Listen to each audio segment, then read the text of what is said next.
Social pension sa mga senior citizens sa Island Garden City of Samal, gi-release na. Ano yung report ni Sheila Vergara Rubio.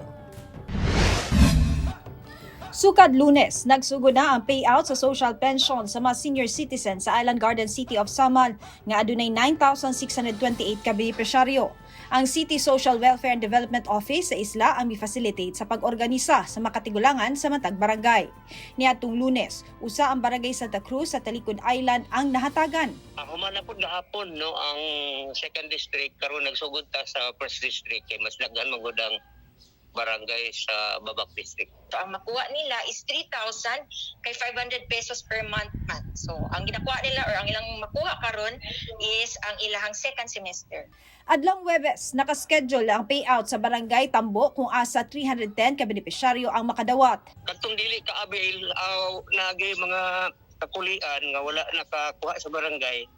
Ugma po schedule po nila pero dito nila kuhaon sa office sa senior citizen. Sa Pinya Plato. Ako si Sheila Vergara Rubio para sa One Mindanao.